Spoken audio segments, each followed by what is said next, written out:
जो कथावाचक हैं लेकिन किसी भी सुपरस्टार से उनकी प्रसिद्धि कम नहीं।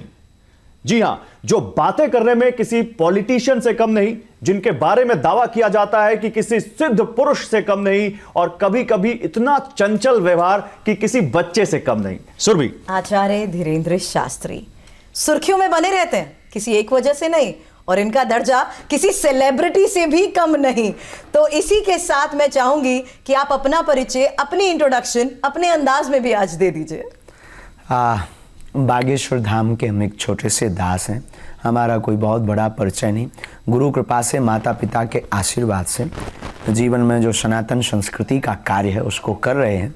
लोग हमें धीरेन्द्र कृष्ण के नाम से जानते हैं। तो I am not Bageshwar Baba, I am only Dhirendra Krishna. नहीं, सबसे पहले तो मैं आपका बहुत स्वागत करना चाहूंगा TV9 भारतवर्ष पर। आपका बहुत स्वागत है पंडित धीरेन्द्र कृष्ण शास्त्री जी, क्योंकि मैं आपको कि हमारी जुबान पे चढ़ा हुआ है बाबा बागेश्वर, और आप कह रहे हैं कि आप बाबा नहीं। आप लोगों ने बाबा बना बना करके बर्बाद से कर दिया है। बर्बाद कर दिया आपके जरिए। जिस तरीके से लोगों में बात जा रही है और लोग जिस तरीके से चर्चा कर रहे हैं वो बहुत महत्वपूर्ण हो जाता है। खैर, ये मजाक किया था, पर बाबा हमको सुनना, हमारे हृदय से कोई पूछे हमें प्रिय नहीं। आचार्य शास्त्री जी महाराज, क्योंकि हमने कभी संन्यास नहीं लिया, हम साधु नहीं बने, और ये सब गुरु कृपा है। और हमें लग रहा है कि सनातनी हिंदू जाग रहा है, उसका ये परिणाम है। अभी तो कुछ परसेंट जागा। विचार करिए, कल्पना कीजिए, जब पूरा भारत का सनातनी हिंदू जाग जाएगा तब। सुरभि, एक चीज मुझे याद आ रही है। बाबा माफ कीजिएगा, आचार्य पंडित धीरेन्द्र कृष्ण शास्त्री, अभी भी बाबा चढ़ा हुआ है। आचार्य जी कह रहे हैं कि हिंदू जाग रहा है। मैं आपको कुछ दिखाना चाह रहा था, उससे पहले मैं आपसे एक सवाल ही लेना चाहता हूं। आपने कहीं कहा कि हिंदू कुंभकर्ण है। यस, आपने कहा कुंभकर्ण के बाद अगर कोई सोया है तो हिंदू सोया है, हमने ये कहा। और ये आज भी कहते हैं कि 80% होते हुए भी ये हालत, ये दुर्दशा, ये बर्बरता, ये साक्षी का कांड, ये रामचरितमानस की प्रतियां जलना, ये साधु संतों पर उंगली उठना, ये हमारे राम को काल्पनिक बताना, राम सेतु को काल्पनिक बताना, राम राष्ट्र की कल्पना का विरोध होना, ये समान जीवन में सामाजिक समरसता का लिए कोई जिए या बात करे तो उसका विरोध होना, ये जातिवाद का जहर, ये हिंदू मुसलमान की लड़ाई। तो हमें लगता है कि अगर कुंभकर्ण के बाद कोई सोया तो वो हिंदू सोया। अच्छा, चलिए मैं आज प्रेजेंट की बात करती हूँ। सुबह से आप हमारे बीच में हैं। आपकी दिनचर्या में आप कितना सोते हैं? आपकी दिनचर्या रहती कैसे है? क्या नाराजगी तो नहीं होती? क्योंकि आप 2:30 बजे भी उठ के, मुझे पता है आप 2:30 बजे भी अचानक उठ के कहते हैं कि मुझे अब आगे निकलना है, कहीं खास सफर पर निकलना है। तो आपके साथ रहने वाले लोगों को पता है? हमारे साथ वाले लोग पहले अनकंफर्टेबल, जो भी होता, कंफर्टेबल, अंग्रेजी ऊंचे लेवल की हमारी, हम बहुत जल्दी सीखने वाले हैं। तो अब तो वो बहुत सहज हो गए, उन्हें अनुभव हो गया, उसके आदती हो गए। प्राय हमारे साथ जो सुरक्षा में भी हैं वो भी अनुभवी हो गए। पहले वो सरकारी सुरक्षा में है तो उनका एक अलग अनुभव था, हमारे साथ एक अलग अनुभव है। लेकिन हमारी टीम पूरी परिपक्व है, और हमारे जीवन का एक ही नियम है कि कोई नियम नहीं। क्या बात है? बस इसीलिए मैंने कहा खुद नहीं सोते और बाकियों को सोने का क्या मौका नहीं मिलता। भाई बहन, बात ये है कि सोने वाले हिंदुओं को जगाना है तो खुद तो जागना पड़ेगा। क्या बात है, बहुत बड़ी बात है। लेकिन आप हिंदुओं को जगा रहे हैं, क्यों जगा रहे हैं, आपका उद्देश्य क्या है, इस पर मैं बात करूंगा। लेकिन आचार्य जी, आपकी आज्ञा से, क्योंकि आप बाबा के नाम से मशहूर है और हमने अपने पूरे सेगमेंट में आप कई बार बाबा का इस्तेमाल किया है, तो अब कृपा करके मत करना, अभी हमें पराए घर भी जाना है, आगे से नहीं इस पर भी आएंगे, इस पर भी आएंगे। लेकिन देखिए इधर पीछे आ रहा है बाबा बागेश्वर का भौकाल, ये हमारा एक सेगमेंट है, तो हम आपको कुछ दिखाना चाहते हैं। पीसीआर प्लीज वो तस्वीरें दिखाइए, वीडियो देखिए। ये तस्वीरें आ रही हैं, देखिए आचार्य जी आपकी तस्वीरें हैं, और जरा नोएडा की तस्वीरें हैं ये। हाँ, और ये तस्वीरों में हम जो दिखाना चाह रहे हैं वो ये दिखाना चाह रहे हैं कि आपकी पॉपुलैरिटी किस तरह से दिल्ली से, नोएडा से, आसपास के अलग अलग शहरों से, जहां भी आप कथा करते हैं इतनी भीड़ उमड़ पड़ती है, इतने विजुअल्स, इतने लोग आ जाते हैं। जो विजुअल्स हैं ये तो बड़े बड़े नेताओं की सभा में ऐसे लोग नहीं आते। ये क्या भौकाल है आपका? राजनीति से आप धर्म का कंपेयर नहीं कर सकते। कहां मिस्री और कहां नमक। सेलिब्रिटी होने की बात कर रहे हैं, जो स्टारडम राजनेताओं के पास होता है, और वही स्टारडम आज देखिए आपके साथ है। ये भीड़ देखिए महाराज जी, श्रीमान जी, हम इसके लिए भी आपसे प्रार्थना करें कि हम कोई स्टार नहीं है, हम कोई अभिनय करने वाले नहीं है, ना हम कोई स्पोर्ट्समैन है। हम एक आध्यात्मिक के ध्वज को लेकर चलने वाले। तो ये जो लोग हैं, ये किसी सेलिब्रिटी को देखने या उसको फॉलो करने नहीं आए, ये अध्यात्म के लिए इस भारत में नई क्रांति को लेने आए हैं, सनातन की क्रांति। तो आप ये कह रहे हैं कि आपने सनातन की एक नई क्रांति छेड़ दी है और ये लोग हमने उस नहीं, हमारे क्रांति को- आचार्यों ने छेड़ी, हम उसको बढ़ा रहे हैं। तो आपको ये लोग उस क्रांति से जग रहे हैं, आप ये कह रहे हैं? जग रहे हैं, जगे हुए दिख नहीं रहे आपको? कितने जगह बैठे हैं, घर घर जय श्री राम की नारे, हिंदू राष्ट्र की बात होने लगी, ये आप लोगों के तक पहुंच गई, और ये जगना नहीं तो क्या है? अच्छा चलिए, लेकिन इसी आधार पर मैं ये जानना चाहती हूँ, एक साधारण युवक, युवा संत, इस पूरे सफर में क्या क्या आपने सीखा? क्योंकि आपका परिवार बढ़ चुका है, ये जितने लोग आपके साथ आज जुड़ रहे हैं, परिवार है आपका। हमारी आत्मा है, हमारा परिवार है, और बहुत कुछ सीखने को मिला अपनों से, परायों से। बहुत ही अवहेलनाएं सही, बहुत ही प्रसन्न वाले लोग भी मिले, अपने लोग भी बहुत हितैषी भी मिले, जो आज भी प्राण कदम से कदम मिला करके चलते हैं। तो ऐसे लोगों की भी एक मिलन हुआ। सीखने ना सीखने वाली कोई बात नहीं है, बस सनातन को जगाने वाली बात है, सीधी सी बात। लेकिन आपका परिवार आचार्य जी अब देश की सरहदों को भी पार कर रहा है, करना ही चाहिए। आपके चाहने वाले पाकिस्तान तक में हैं। ओह, कई सारे ऐसे वीडियोस देखे, कई सारे आपकी कथाएं देखी जिसमें पाकिस्तान से महिलाएं आई जिन्होंने आपको अपना भाई बना लिया। तो आपने एक बार ये भी कहा था कि मैं पाकिस्तान जा रहा हूं और पाकिस्तान में राम कथा करूंगा। कोई बुला नहीं रहा। देखो, पाकिस्तान भारत का बेटा है, तो वहां से तो पहले से नाता है अपना, पुराना नाता है, जब से वो अलग हुआ बेचारा, अपनी तो है वहाँ के लोग।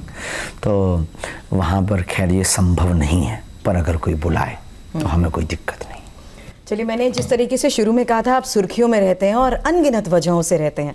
सुर्खियां भी जानते हैं आप, हेडलाइंस जिस तरीके से अब बन रही हैं, और पाकिस्तान आप की एक जैसे महापुरुष जब बेटी- तक इस धरती पर हैं, हम सुर्खियों में हैं। नहीं, लेकिन क्या अब आचार्य जी एक सुर्खियां भी देखते हैं, ये पूछ रही हैं? सुर्खियां देखते हैं क्योंकि एक हेडलाइन बनी हुई है सीमा को लेकर, सीमा हैदर को लेकर, जो पाकिस्तान से भारत आई हैं अपने प्यार की खातिर। हम बहुत कम देख पाते हैं, हम बहुत कम समय निकाल पाते हैं निजी जीवन के लिए, देखने के लिए। हमारी ज़्यादातर अत्यधिक व्यस्तता समाज सेवा में, वो जो गुरु का प्रसाद है, उस प्रसाद के पुरुषार्थ के लिए लगा रहता है। हमें जो गुरु ने कृपा दी है उसको बांटना, लोगों से मिलना, क्योंकि हजारों किलोमीटर से पैदल चल करके, कई बार गाड़ियां लेकर के, कई बार खर्च करके वो हमारे पास अपेक्षा के साथ आते हैं कि महाराज जी को, गुरु जी को नहीं, मिलेंगे। लेकिन उसमें एक पेच ये है महाराज जी कि उन्होंने कहा है कि वो इन्होंने हिंदू धर्म अपना लिया है। अच्छा, जो आप सीमा की बात- सनातन धर्म अपना लिया है, और वो ये कह रही हैं कि अब मैं हिंदुस्तान में ही रहूंगी, हिंदुस्तान में जाना भी पड़ा पाकिस्तान में तो नहीं जाऊंगी, यही मर जाऊंगी। और सचिन ही मेरा पति है, वो अपने पति को जो हैदर है उसको मान नहीं रही है और कह रही है कि हिंदुस्तान ने जो मुझे प्यार दिया है, जो यहां पर लोगों ने मुझे प्यार दिया, इस हिंदू फैमिली ने जो प्यार दिया है, उसको मैं छोड़ नहीं सकती। तो इसको आप कैसे देखते हैं? देखो भगवान, इस पे हम कुछ कह नहीं सकते हैं, और कानूनी प्रक्रिया के साथ, कानून से बड़ा इस देश में संविधान है, इस देश में आईपीसी की धारा है, इस देश में एक व्यवस्था है, उसके साथ में सहर्ष अगर कोई आ रहा है, तो जब राम जी ने विभीषण को स्वीकार किया। चलिए, एक और तस्वीर मैं यहाँ पर दिखाना चाहूंगी, क्योंकि मैं आज आपके एक साधारण युवक से युवा संत की बात जो मैं कर रही हूँ, उसमें आपकी एक बचपन की तस्वीर भी हमारे पास है, और उसी बचपन की तस्वीर को देखते हुए मुझे बताइए क्या यादें आपकी जुड़ी हुई हैं। ये तस्वीर बेहद खास है। बहुत पुरानी कथा की, अच्छा ये तो बहुत सी हैं, ये पुराने बाबा जी हैं। पुराने बाबा जी मतलब? पुराने बाबा जी। अब ये जो मनमौजी, ये फक्कड़पन, ये कथाओं का क्रम है। बचपन में हम जब 9-10 वर्ष की अवस्था से हम कथा क्रम में लग गए थे, तो खूब स्मृतियां हैं, आज भी हम भूले नहीं। जब भी मौका मिलता है याद कर लेते हैं, 1-2 घंटे अकेले में बैठकर, बंद कमरा, लाइट ऑफ, फिर हम वो पुराने स्मृतियाँ, फिर वो हम जीते हैं। हमारी एक अंदर की एक जो स्थिति है वो अलग टाइप की है, हम उसको जीना चाहते हैं। कई बार हम अकेले गाड़ी उठाकर, सिंगल आदमी को लेकर पुराने एक स्मृति मैंने आपकी कहीं सुनी, आपने बताया कि आपके जो दादा गुरु थे, उन्होंने आपको एक दिन बुलाया रात में, आप शायद आपने जिस अवस्था का जिक्र किया 9-10 साल के थे आप, और फिर आपने उन्होंने आपके साथ कुछ क्रिया की, और फिर वो जो सिद्धि आपको उसी रात में मिली, वो कुछ बताना चाहेंगे आप? घटनी थी। दरअसल पिताजी कुछ करते नहीं थे, बरसात का मौसम था लगभग में, बरसात का, तो खप्पर वाला मकान, टप टप टप करके पानी गिर रहा था। तो 2 दिन से कोई सोया नहीं था, घर में पानी भरा हुआ था। माँ जी पिताजी एक कोने में बैठे, हम छोटी बहन और भाई एक पलंग के नीचे अपने आप को बचा पा रहे थे। तो हमारे मन में लगा कि दादाजी हमारे बहुत चमत्कारी, और बड़े बड़े एम्बेसडर कार का ज़माना था उस ज़माने में, तो एम्बेसडर कार पर बड़े बड़े IPS IAS ऑफिसर उनके पास आते थे। हमने कहा कि हम जाएंगे, कोई भावना लेकर कुछ हमें वो दे देंगे, पैसा धन रुपया या गड़ी हुई संपत्ति बता देंगे तो थोड़ा मकान बन जाएगा। और ये जो घर की स्थिति है, उस दिन शायद चावल की रोटी घर पर थी जब, तो हम अपने दादा गुरुजी के पास में कुछ मांगे, चूँकि वो तो निर्मोही थे, साधु हो गए थे, उन्हें क्या लेना देना। तो हमने दादाजी को कहा कि आप दुनिया का भला करते हो, ऐसी ऐसी बात है, आज भोजन भी नहीं हुए क्योंकि घर पे कुछ है नहीं। बिल्कुल। तो वो ठहाका लगाकर हंसे। हमने कहा कि धन बता दो, ये बता दो। आपने उनसे धन का पता पूछा? हाँ, बिल्कुल स्पष्ट है जो भी है। बोले रात को आओ। वो घटना घटनी थी, हम रात को गए। उन्होंने कहा स्नान करो, हमने स्नान किया। एक नल था छोटा सा पहाड़ी के नीचे, नल में जाके कमंडल लेकर स्नान किया, गीले वस्त्र ही आए। आज भी हमें याद है। लाइट तो थी नहीं, जंगल, छोटा सा स्थान, बागेश्वर महादेव का छोटा सा स्थान। आप 9-10 साल के थे तब? 9-10 में इसी बीच का, एग्जैक्ट तो नहीं, 9-10-11 के बीच। यहाँ उन्होंने हाथ पकड़ा दादाजी ने और ले गए। बस जो भी वो होता है वो मीडिया का या टीवी का विषय नहीं है। घटना घटी, एक लाइट सी हुई, प्रकाश हुई, तो डर गए, बच्चे थे, शरीर कंपने लगा। और बस उन्होंने थपकी देते हुए गुरुदेव ने कहा कि कह दो तुम हमारे हो, हम तुम्हारे। बस हमने भी चिघाड़ कर कह दिया तुम हमारे हो। थोड़ा उसी आवाज बोल गया ना, मतलब चिघाड़ते हुए, वो एक अलग थी। कह दिया तू हमारा, हम तुम हमारे हो, हम तुम्हारे। और शरीर कांपते हुए घटना घट गई, कहानी बदल गई। बस गौरव, मुझे लगता है आज भी जब इसका जिक्र करते हैं तो आप भावुक हो जाते हैं। वो हमारे जीवन की एक इमोशनली, लेकिन मतलब ये क्रियाएं बहुत आपने बताया ना आप भावुक हो रहे हो घटना बताते हैं। हाँ, ये हमारे जीवन की एक जिंदगी बदलने की एक वो है। वो होता है ना, आपको उपलब्धि कब मिली, आप पहली बार कैमरा पर कब आए, किसके कारण आए, किसने आपका हाथ पकड़ के आपको माइक दिया, फिर आप क्या फील कर रहे थे, फिर आप डर रहे थे कहीं हम कुछ गलत ना पूछ दें, कुछ गलत ना बोल दें, कुछ गलत ना हो जाए। तो जो आपका होता फिर वो आप स्मृत रहते। और जैसे एक और आगे बढ़ने से पहले जानना चाहती हूँ, क्योंकि आपकी बचपन की तस्वीरें देख रही हूँ, 40-50 किलोमीटर आप जाते थे, कभी माँ से डांट पीटती थी? कोई ऐसे खास पल जब माँ ने कहा 10 साल का मेरा बेटा, माना घर की रिस्पॉन्सिबिलिटी या घर के लिए आप आगे जा रहे थे, लेकिन माँ से जुड़ी वो यादें जहाँ आपको लगता था माँ की फटकार में भी वो प्यार है? हाँ, माँ ने तो हमें बहुत बार डांटा। माँ ने समझाया बचपन में। हर विषय को हम अपनी माँ से बोलते थे, प्रत्येक विषय, प्रत्येक पहलू को। आज भी कुछ भी अच्छा बुरा होता हम अपनी माँ को बोलते हैं। हमारी माँ अनपढ़ है पर बहुत बड़ी दार्शनिक है। हमें हमारी ऐसी माँ के प्रति अपनी दृष्टि, तो वो हमारी माँ हमको डांटती थी, कई बार हमको समझाती थी ऐसे नहीं करना, ऐसे नहीं करना। तो बहुत सी डांटें हमें याद है। तो जैसे अभी आपने कहा कि आप सन्यासी नहीं हैं, आप सन्यास नहीं लिया आपने, तो जरूर परिवार से जुड़े होंगे।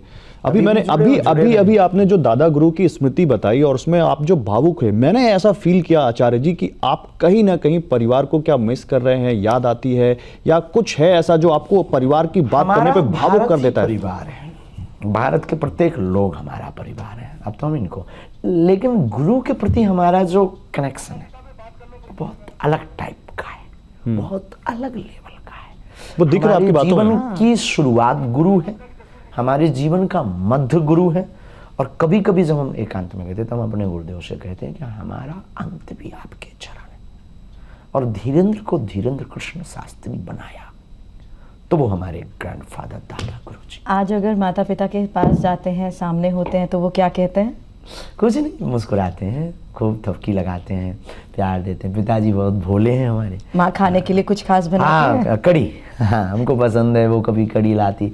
हमारे पिताजी पूजनीय, कभी कुछ कभी कुछ कभी कुछ। मैंने सुना आपको खाने का टाइम नहीं मिलता और आप खाने के शौकीन हैं, चलते फिरते उससे खाते ज्यादा चाय के शौकीन हैं आप। हाँ, चाय हम बहुत पीते हैं और चलते फिरते हम खाते हैं गाड़ी में, कभी गाड़ी में ही खा लेते हैं, कभी मंच पर चढ़ने वाले होते हैं तो मंच के पीछे एक ग्रीन रूम होता है, उसी में क्या खाते क्या हैं आप? कुछ नहीं, रोटी सब्जी साधारण। आहार पे हमारा बहुत कंट्रोल है। कभी कभी बचपना फूट जाता है तो समोसा फुल्की कभी कभी। चलिए अब एक कुछ खास पहेलियों का मैं रुख करना चाहूंगी, क्योंकि मुझे लगता है इसी के जरिए हम बड़ी इंटरेस्टिंग बातें आपके बारे में जानना चाहेंगे, और इसीलिए इसे हमने नाम दिया है बाबा बागेश्वर का पहेली टेस्ट। अच्छा, कभी टेस्ट सोचते ही दिमाग में क्या आता था पेपर करते हुए? पेपर दिया, एक मासिक टेस्ट होता था। हाँ, तो रेगुलर तो नहीं दिया, तो आज रेडी हैं टेस्ट देने के लिए? होना ही पड़े। चलिए लाते हैं फिर, पहली लाइए पीछे आप जी। देखिए इसमें आपका इसमें पहली जो हम टेस्ट कर रहे हैं, इसमें हम आपका कोई वैसा टेस्ट नहीं कर रहे कि आपको आता है नहीं आता। इसमें बस ये जानना है कि आप इन पहेलियों से हम आपके बचपन की यादें जोड़ने की कोशिश करते हैं। और इसीलिए पहला जो सवाल है हमारा वो ये है कि देश का, आचार्य धीरेन्द्र कृष्ण शास्त्री बताएं, जो पूरे देश को परिवार बताते हैं, देश का राष्ट्रीय खेल कौन सा है? हॉकी। क्या बात है, आपको खेलना क्या पसंद है? क्रिकेट। अरे हमारे साथ खेलेंगे आप? हाँ, कभी समय मिलेगा तो। कभी समय मिलेगा तो खेलेंगे। क्योंकि अगर अभी कह दिया तो आप बैट बॉल लेके अभी पड़ जाओ। तैयारी है? बिल्कुल तैयारी है। 2 अच्छा, मिनट दीजिए। आपको क्या पसंद था, बैटिंग करना या बॉलिंग करना? हम ऑलराउंडर आदमी हैं। ऑलराउंडर थे। और ऐसा Bowling नहीं भी हो करते। सकता कि खेल के मामले में किसी को अपनी माता से मार ना पीटी हो या डांट ना पीटी हो, क्या आप भी ऐसे थे? हाँ, हमने 2-3 लोगों की आंख में बॉल मारी थी तो पिटे थे। आंख में बॉल मारी थी? आप फास्ट बॉलर थे? नहीं, है तो स्पिन, तो बैट से लग गई थी धोखे से। बस तोड़ तो नहीं देते। वो चंचलता भी है आपके अंदर, आपने उस बच्चे को मारा नहीं। बचपना, हमें लगता है कि हमारा बचपन संघर्ष में बीता, और वो बचपना जो फूटना चाहिए तो वो फूट नहीं पाया, तो अब कभी कभी फूट जाता है। कंट्रोल बहुत करते हैं। कंट्रोल करना भी शायद आपको पड़ता है, क्योंकि अब जो मैं शब्द बोलूंगी ना, शायद उससे आप समझ जाएंगे मैं ऐसा क्यों कह रही हूँ। ठठरी के दो आगे ठठरी, ठठरी के दो पीछे ठठरी, ठठरी के दो बाएं ठठरी, ठठरी के दो दाएं ठठरी। टोटल कितनी ठठरी बांधी हे भगवान। कितनी बांधी आपने? चलिए बता ही दीजिए। एक तो पहले चलता था तीतर के दो आगे तीतर, तीतर के दो पीछे तीतर, आगे तीतर पीछे तीतर। बताओ कितने तीतर? तो 3 तीतर होता था। अब आप ये बता दीजिए अब इसमें दो कितनी ठठरी आपने बांधी है? ठीक है, ठठरी के दो आगे ठठरी, ठठरी के दो पीछे ठठरी, ठठरी के दो बाएं ठठरी, और ठठरी के दो दाएं। ठीक है, 4 3 7 ठठरी। क्या बात है। अच्छा महाराज जी, एक पहेली और है, और वो पहेली ये है, क्योंकि देखिए आप चंद्रयान के बारे में जानते होंगे। नाम सुना है थोड़ा चंद्रयान उतना हमारा भारत क्योंकि अंतरिक्ष के मामले में बहुत आगे जा चुका ये है। किसी हमको एक पढ़े लिखे ग्रेजुएट महापुरुष ने इस पर हमसे कुछ देर चर्चा की थी। और भारत शायद चौथा देश बनने जा रहा है। जी बिल्कुल। और उसका एक मिशन चंद्रयान है जो लॉन्च होने जा रहा है जी। लेकिन मैं आपसे जो पूछना चाह रहा हूं, ये चंद्रयान आपको मिशन पता है ये दूसरा है या तीसरा? ये तीसरा है। क्या बात है। देखा, टेस्ट क्या मैंने बात कभी है? पूछा था, टेस्ट सोचते ही क्या आता है? मतलब आपको सब कुछ पता है? नहीं, थोड़ा पता है। आप सब तो आप इस चंद्रयान के लिए क्योंकि दूसरा टेस्ट आपको पता होगा किसी कारण से सफल नहीं वो हो वहां पाया तक था। पहुंचते असफल हो गया था, जिसमें भारत के प्रधानमंत्री जी भी बैठे हुए थे और बहुत खर्च हुआ था। फिर वहां पर जाकर के शायद 16 मिनट या कुछ पहले वो उससे कनेक्शन रडार छूट गया था। नहीं तो इस बार चंद्रयान 3 के लिए कोई शुभकामनाएं? हमारी बालाजी के चरणों से प्रार्थना है, हम अर्जी भी लगाएंगे अपनी तरफ से कि इस बार सफल होना चाहिए और भारत चौथा देश हो जाएगा।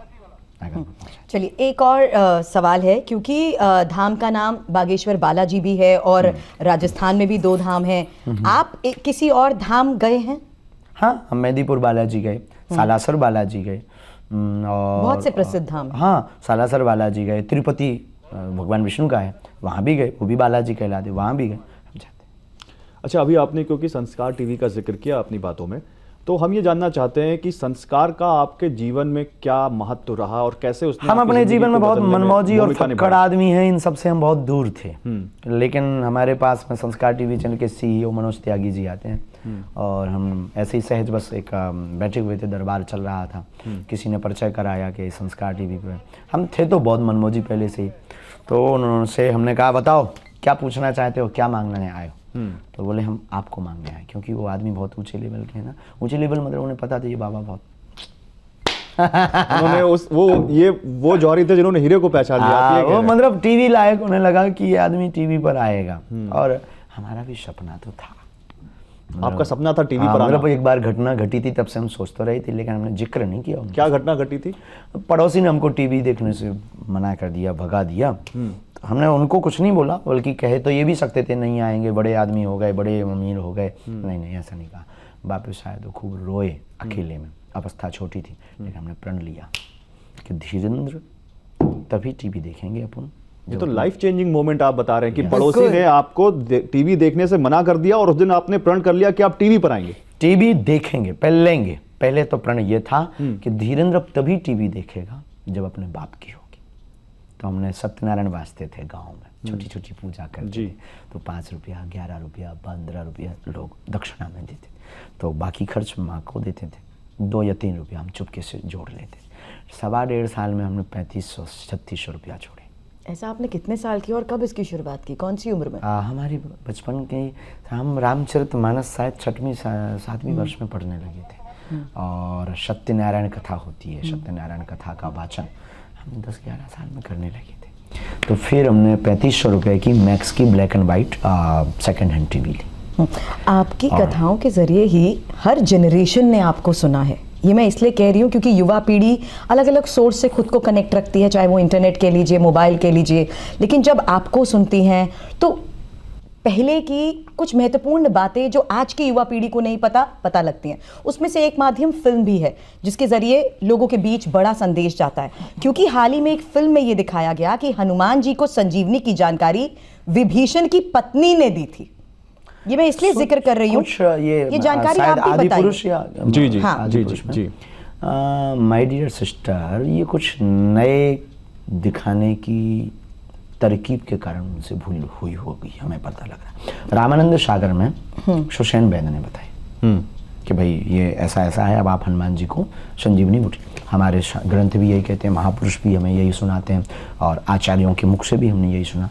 तो इन्होंने ये भूल क्यों की, ये इनकी मजबूरी है, पर कुछ नए करने के चक्कर में कई बार व्यक्ति ऐसी भूल कर। जो इस तरीके के गलत तथ्य सामने रखते हैं उनका क्या होना चाहिए? उनका पहले तो सनातन का एक बोर्ड होना चाहिए, सनातन का एक बोर्ड होना चाहिए। आप ये कह रहे हैं कि फिल्मों को मंजूरी देने के लिए सनातन धर्म का एक सेंसर बोर्ड सनातन धर्म का होना चाहिए, या फिर 1-2 व्यक्ति उसमें गुणज्ञ होने चाहिए, उस सेंसर उनकी बोर्ड राय लेनी चाहिए, उनको पहले दिखवाना वो भी मेंबर चाहिए। होने चाहिए। रामानंद सागर जी ने जब फिल्म बनाई तो पहले हमारे परंपरा के आचार्यों को पहले दिखाया, फिर उससे उन्होंने उसको ठीक ठाक करके फिर प्रस्तुत किया।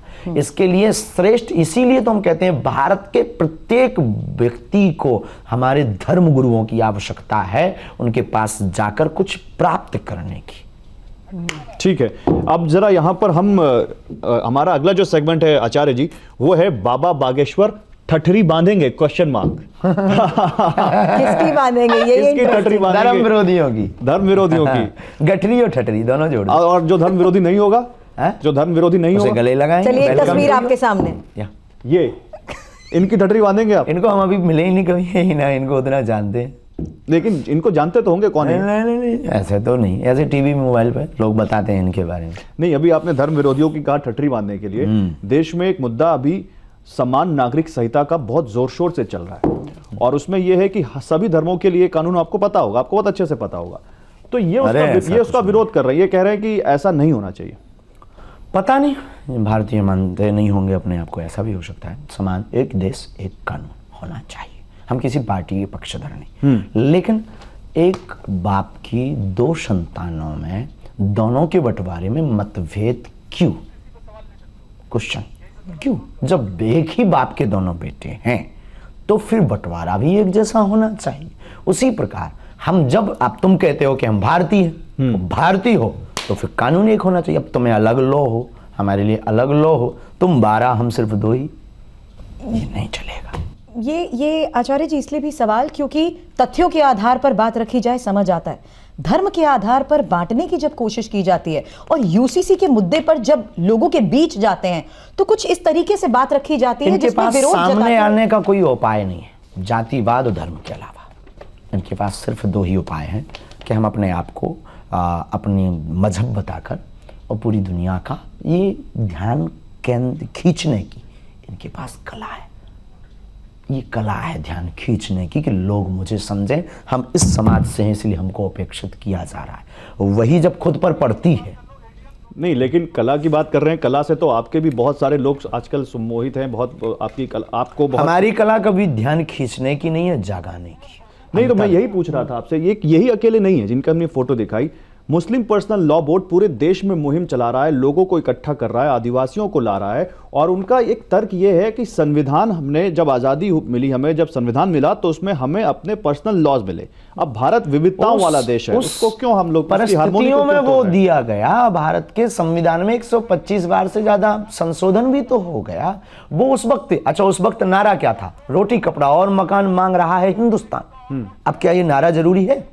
नहीं। अब बेरोजगारी मुद्दा है, अब इस राष्ट्र में जल संकट मुद्दा है, अब इस राष्ट्र में सड़कें मुद्दा है, अब इस राष्ट्र में शिक्षा मुद्दा है, अब इस राष्ट्र में स्वास्थ्य मुद्दा है, अब इस राष्ट्र में सामाजिक समरसता मुद्दा है। उस वक्त चल रहा था रोटी कपड़ा और मकान मांग रहा है हिंदुस्तान। तो उस वक्त की परिस्थिति से जो लिखा गया था वो उस वक्त के लिए लिखा गया था। बदलाव बहुत बार हो चुका संविधान में, एक बार इसके लिए भी होना चाहिए समान नागरिक कानून का हमारी तरफ से। समाज और अधिकार जहां तक की हम बात कर रहे हैं उसमें गौरव, हम इस बात का जिक्र भी कर रहे थे कि ज्योति मौर्य को लेकर हम आपसे जरूर जानना चाहेंगे, क्योंकि ये मामला भी बहुत सुर्खियों में रहा है, और इस मामले को लेकर जिस तरीके से तथ्य सामने आए हैं, मुझे लगता है इस बारे में जानना भी बिल्कुल। ज्योति मौर्य जो एक सरकारी अधिकारी हैं, उत्तर प्रदेश सरकार में एसडीएम है, उनके ऊपर उनके पति ने आरोप लगा दिया कि हमने इनको खूब पैसा देकर पढ़ाया लिखाया, और जब ये कुछ बन गई तो अब ये इनका किसी और से अफेयर हो गया और ये हमें जान से तक से मारना चाहते हैं। ये वो लगा रहे हैं आरोप कि हमने पढ़ाया अपने पैसे से, बारीकी से जांच होनी चाहिए। ऐसे कई प्रकार के इस देश में हो भी रही होगी, सरकार काम कर भी रही होगी। इस देश में अनेक प्रकार के ऐसे केस, ऐसे मुकदमे हैं। कई बार कई पति भी ऐसे हैं जिनको पत्नी ने काम करके, एक न्यूज हम पढ़ रहे थे, पत्नी ने घर घर बर्तन मांज करके पति को पढ़ाया, वो बन गया तो उसको छोड़ दिया। तो ये उसकी बारीकी से जांच होनी चाहिए। अगर ये है तो बहुत गलत है, इससे बहुत लोगों का भरोसा, हमें तो जो मिले हैं 2-3 लोग, उन्होंने कहा और सुना, बोले गुरुजी आपकी बहू पढ़ रही थी, कोचिंग हमने वापस बुला लिया। नहीं, क्योंकि परिवार से जुड़ा मामला था। नाम उन्होंने दिया। तो परिवार ना टूटे ना बिखरे, इसके लिए इसका शीघ्र अतिशीघ्र जल्दी निर्णय होना चाहिए। नहीं, अगर ज्योति मौर्य आपके दरबार में आए, आलोक मौर्य आपके दरबार में आए, तो आप क्या सलाह देंगे उन्हें? पहले आना तो चाहिए उन्हें, पहले आए, फिर इसके बाद में हम अपने गुरु से प्रेरणा लेंगे। हम अपनी निजी कोई सलाह नहीं देंगे, गुरु आज्ञा की जो हमारे पास सिद्धि है वो हमें जो प्रेरणा देगी वो सलाह नहीं। बाबा बागेश्वर की ये फोटो गैलरी, ये हमारा अगला सेगमेंट होने वाला है, और इसमें क्या खास है ये भी हम आपको अब दिखा देते हैं, बता देते हैं, क्योंकि इस फोटो गैलरी के जरिए भी बड़ी रोचक जानकारियां यहाँ पर हम हासिल करना चाहते हैं। इस तस्वीर को देखकर क्या याद आता है? ये हमारे पूज्य गुरुदेव, हमारे जीवन आधार, मंत्र दीक्षा गुरु, धर्म चक्रवर्ती, पद्म विभूषण रामानंदाचार्य, पूज्य जगत गुरु तुलसी पीठाधीश्वर सरकार है। और ये भारत के विद्युत्ता में और प्रत्यक्ष चमत्कार, जो 2 लोग हमसे पूछते हैं चमत्कार क्या है, पहले हमारे गुरुदेव को देख लीजिए, गुरुदेव से मिल लीजिएगा, वो गठरी और ठटरी दोनों बांध देंगे विद्युत्ता में। तो प्रथम चमत्कार भारत का, और ऐसे महापुरुष, अद्वितीय महापुरुष न हुए भूतो न भविष्यति, न ऐसे हो सकते। एक तस्वीर और दिखाते हैं आपको, एक तस्वीर और दिखाइए। ये हमारे जीवन के प्रारंभ, मध्य और अंत, ये हमारे साधना गुरु, हमारे दादाजी हैं, सगे दादाजी हैं, पिताजी के पिताजी हैं। आपसे ही हमने वो जो कृपा पाई है, दरबार की, आशीर्वाद की, लोगों को मार्गदर्शन की, समाधान देने की, और जो हो जाता, जो कह दिया जाता वो हो जाता, इन्हीं की कृपा से। ये आपके दादा गुरु जी हैं, और इन्होंने ही आपको इस लायक बनाया, इस लायक बनाया, नालायक से लायक बनाया।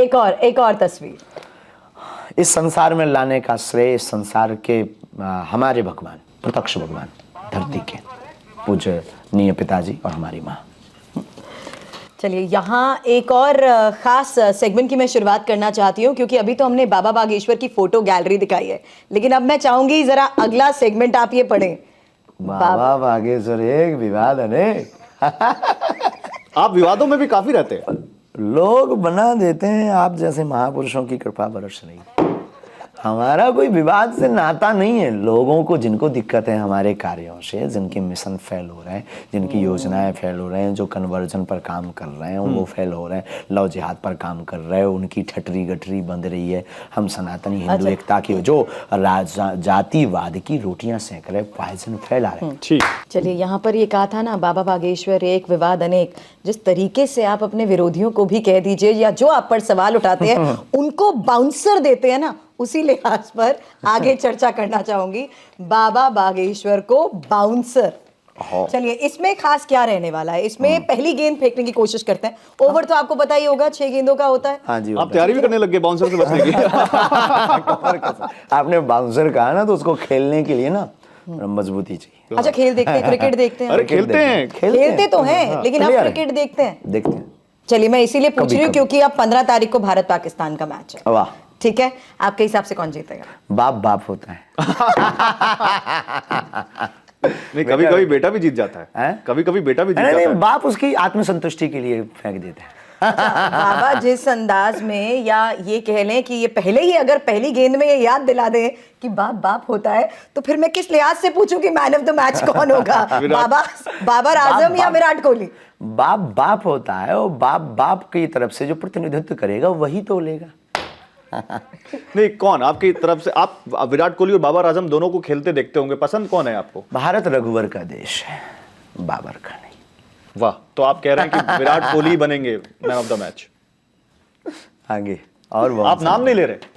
नहीं, हमने कहा ना भारत रघुवर का देश है, बाबर का नहीं। 2024 की बात करते हैं। 14 तो बीत गया, 2024 की बात करते हैं, क्योंकि आप कहते हैं कि आपका मंच राजनीतिक मंच नहीं है, लेकिन आपके बयानों का बड़ा राजनीतिक मतलब निकाला जाता है, जिसका आपको दुख है। देखो, साधु की भाषा ऐसी होनी चाहिए कि सबके लिए लाभकारी होनी चाहिए। हमारा तो सनातन वाले भी लेते, बिजनेसमैन किसी भी खास लेते। पार्टी को फायदा तो नहीं पहुंच जाएगा उसमें? बिल्कुल नहीं पहुंचेगा। जो पार्टी राम की बात और सनातन की बात और हनुमान जी बागेश्वर को मानेगी वो फायदा ले। तो फिर मैं सवाल सीधा पूछ लेता हूं, लगाओ बाउंसर। नरेंद्र मोदी, राहुल गांधी या फिर केजरीवाल 2024 में बाबा बागेश्वर बनवाएंगे किसकी सरकार? इसके लिए कि तो आपको आना चाहिए, अर्जी लगानी चाहिए। योगी आदित्यनाथ या हेमंत बिस्वा, आपके हिसाब से हिंदुत्व का फायर ब्रांड नेता कौन? हिंदुत्व का राजनीतिक बाहर में दोनों अपनी अपनी जगह ठीक होंगे। राजनीतिक बाहर में, राजनीतिक दृष्टिकोण में नहीं कह, लेकिन हम हेमंत दाग को मिले, विश्व शर्मा जी को, असम कामाख्या माँ के दर्शन करने गए थे। तो अकस्मात ऐसी योजनाएं बनी। वो धाम को बहुत मानते, बागेश्वर धाम को, बागेश्वर बालाजी को, माँ कामाख्या को, और उनके जो विचार हमने निजी तौर पर सुने, अद्भुत लगे। और हम अभी इनको ही केवल मिले हैं, बाकी जिन जिन सनातनियों को मिलेंगे हम अनुभव अपने व्यक्त करेंगे। एक विचार मैं जानना चाहती हूँ, आपके हिसाब से हिंदुत्व क्या है? ये तुलनात्मक वाली बात नहीं कह सकते हैं। दोनों अपनी अपनी जगह अच्छी बाउंसर डाल सकते हैं। और आप बाउंसर बहुत सेफली बच भी बहुत सकते अच्छे हैं। से, बहुत अच्छा, एक बाउंसर और। अच्छे खिलाड़ी। फिल्में देखते हैं आप?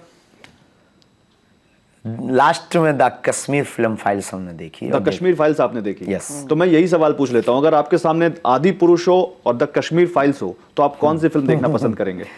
वैसे तो राम की बात पर ज़्यादा हमें राम जी को देखना प्रिय है, लेकिन राष्ट्र के लिए हम बहुत ज़्यादा समर्पित हैं, तो पहले कश्मीर फिल्म फाइल्स देख लेंगे। आदि पुरुष क्यों नहीं देखना चाहेंगे आप?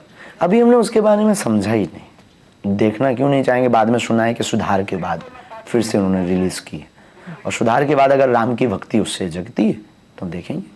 क्योंकि आज आपने इजाजत दी है गेंद फेंकने की, तो 5वीं गेंद फेंकना चाहूंगी यहाँ पर, और सिर्फ इतना जानना चाहती हूँ, जहां अगर हम फंस जाएं, बोल्ड आउट होते दिखें, तो आप बताइएगा। नहीं, जनता अंपायर है, वो तय कर देगी आप आउट हो रहे हैं कि छक्के लगा रहे हैं। गौरव तो उस अनुभव से बोल ही चुके। बता देती। नहीं नहीं, आप तो खैर मन की बात पढ़ लेते हैं, चेहरा क्या है?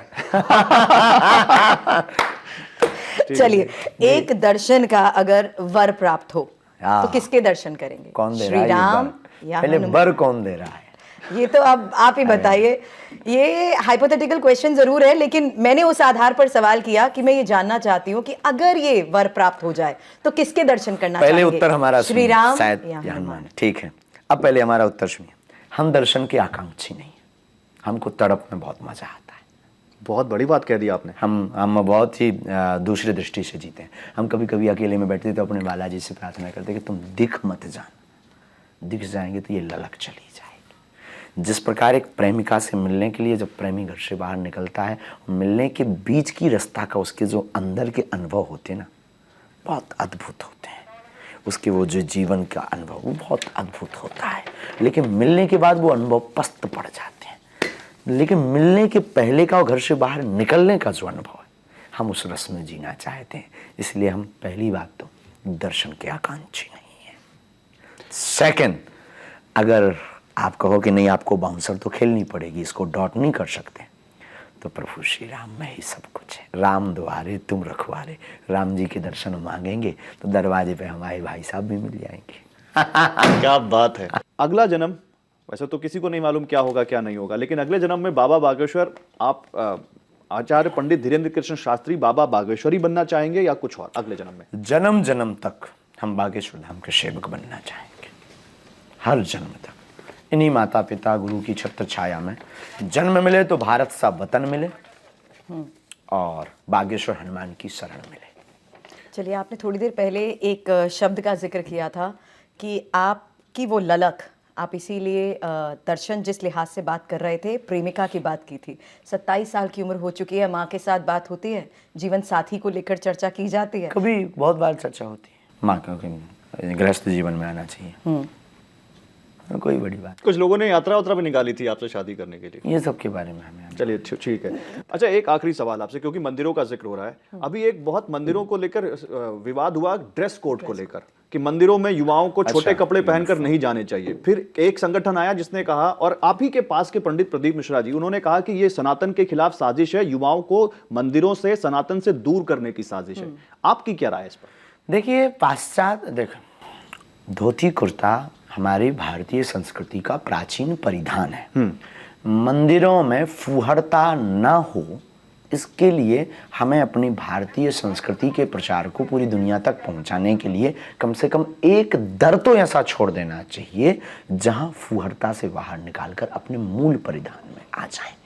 दूसरी बात, मजबूरी अगर है तो ठीक है, मजबूरी नहीं है तो क्या जरूरी है कम वस्त्र पहनना? तो जो लोग आजकल मंदिरों में रील्स बना रहे हैं, वहां पर सोशल मीडिया पोस्ट कर रहे भगवान, हैं, मंदिर प्रदर्शन का विषय नहीं है, वहां दर्शन का विषय है ना। क्या बात है, आपने बड़ी बेहतरीन। कुछ भी हो गौरव, लेकिन जिस मुखर अंदाज में और जिस तरीके से ये अपनी बात रखते हैं ना, यही वजह है कि मैं बार बार ये कहती हूँ कि सुर्खियों में ये छाए रहते हैं। और आज हमारी जो हेडलाइंस थी और जिस तरीके से ये बाउंस फेंके गए हैं, उसका भी बड़े अच्छे अंदाज में आपने मैच विनिंग पारी की है। बहुत यूनिक था। और ये हमारे इस बार में मतलब हाँ, ऐसा तो अभी प्रयोग नहीं हुआ है। मतलब आपको TV9 के इंटरव्यू में मजा आया? यस, TV9 भारतवर्ष का एक हमने धाम पर भी किया था। बहुत बड़ा कार्यक्रम, पहाड़ के नीचे वाला, और बहुत अच्छा हुआ। तो वो भी एक यूनिक था कि हमारे साथ आपके 4 एंकर थे, 4 या 5 एंकर थे, और हम अति व्यस्त भी थे उस वक्त।